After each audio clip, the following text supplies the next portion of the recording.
Narito na naman tayo para sa isang napaka-sweet at nakakakilig na love story nila Kalingap Edu at Viancy. Ay aking makilala.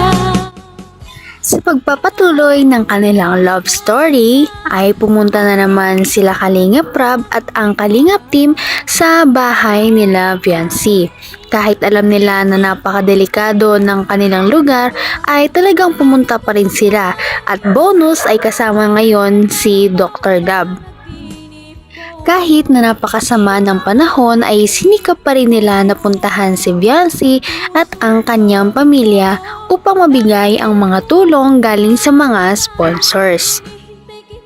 Kahit na napakasama ng panahon, umuulan ay todo pa rin sila sa pagbitbit ng mga gamit papunta kay Viancy.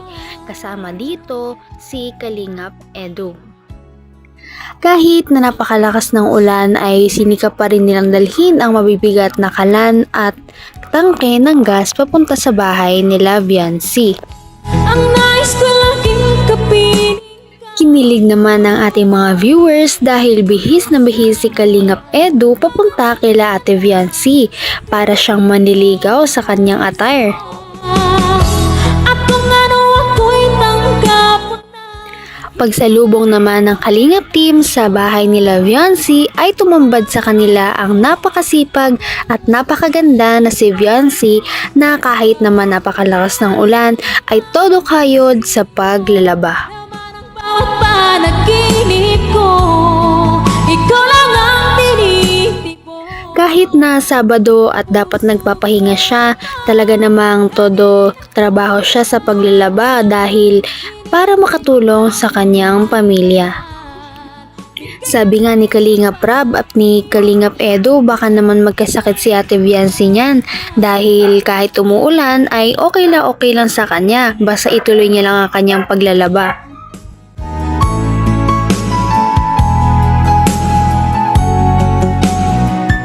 Hindi na nga pinatagal ni Viancy ang Kalingap team sa labas at agad-agad niya itong pinapasok dahil nga sa bumubuhos na ulan.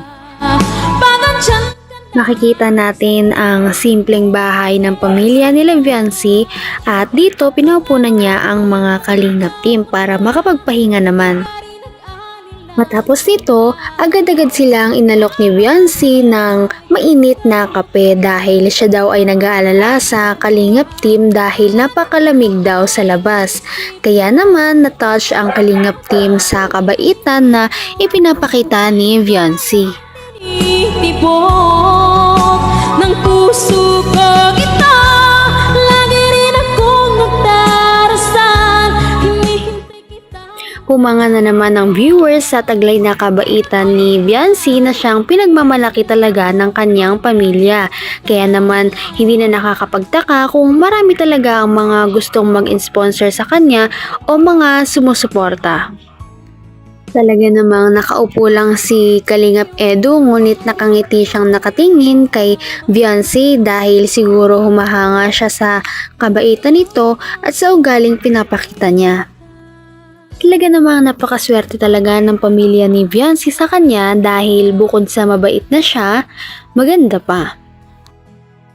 Habang hinahanda ni Viancy ang kape para sa kanyang mga bisita, ay agad-agad na sinetap ng Kalingap team ang mga dala nilang kalan at gas. Dahil dito, lubos-lubos ang pagpapasalamat ni Viancy at ng kanyang mga magulang.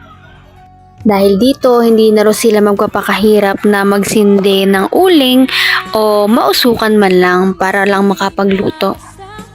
Kinilig naman ng Kalingap team noong abutan ni Viancy ng tasa ng kape si Kuya Edu.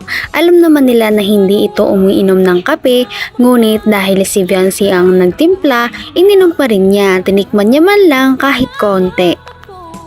Pagkatapos nito ay umupo na rin si Viancy nang medyo malayo lamang kay Kalingap Edu dahil halata pa rin na hindi siya mapakali at nahihiya pa rin siya dito.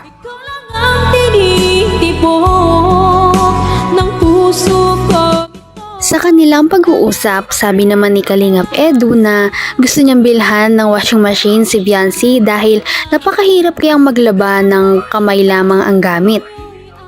Maya-maya, nagulat ang lahat sa ginawa ni Kalingap Edu. Ako na magtutuloy. Kuya, ang swag. Don't touch me.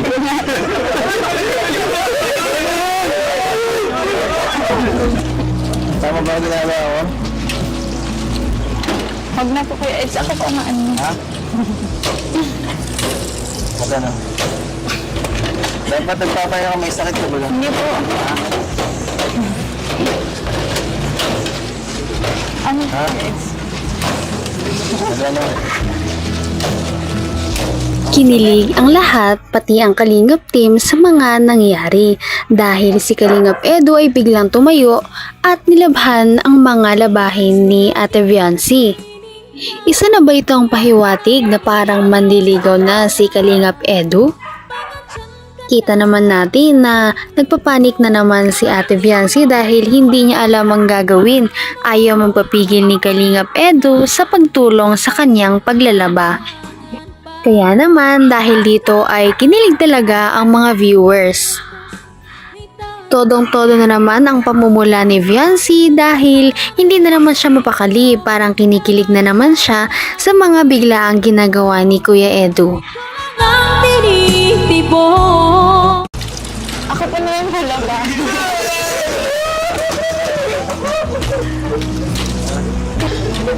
Lahat yata ng manonood at ang Kalingap team na nandoon ay talagang kinilig dahil ito ang unang pagkakataon na hinawakan ni Ate Viancy si Kalingap Edu.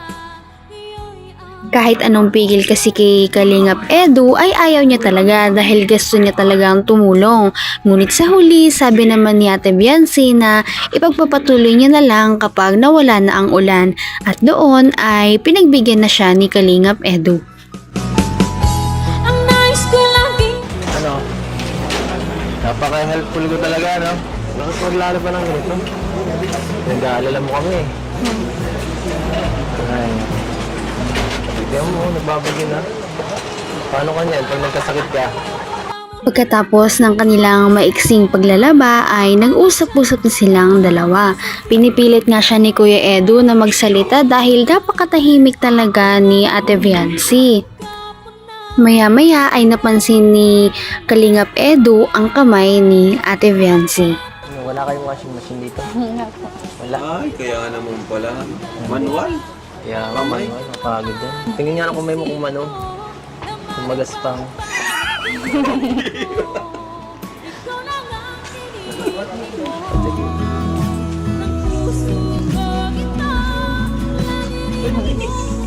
grabe nga. Mas mano pa sa'yo. Mas mano pa ang kamay ko sa'yo. Grabe. Sobrang salaba. Kaya nga sobrang sipag mo. Kinilig naman ng mga viewers dahil talagang concern na concern si Kalingap Edu kay Ate Viancy. Noong maggutom na silang lahat ay hinanda na ni Viancy ang kanyang niluto. Hinangaan na naman si Viancy ng Kalingap team dahil sa kanyang pagkamaalalahanin at magaling magluto. mahal. Anong nilagay mo dito? Bakit ang sarap? Suka lang po yan. Ha? Suka? Asukal? Asukal po. Asukal? Salamat ha. Welcome po. Hmm? Welcome po.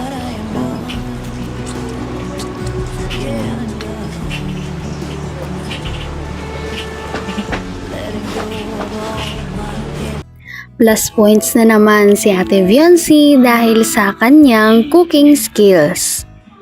Nagpasalamat sa kanya ang Kalingap team sa masarap na merienda. Nag-usap pa sila ng kung ano-ano mga bagay, ang kanilang mga pamilya at dumating sila sa point na nag-usap sila kung ano ang kanilang mga paboritong pagkain. Sabi naman ni Kalingap ay sana next time ay paglutuan din daw siya ni Viancy ng kanyang paboritong tinola. Ano okay?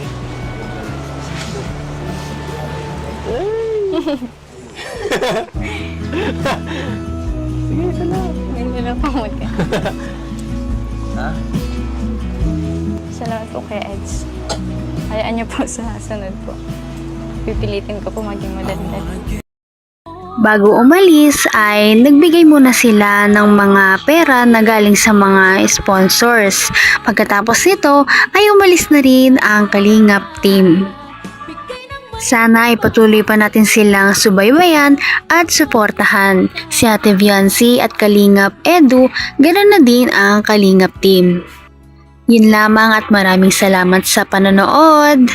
Hanggang sa muli. Bye! Mahal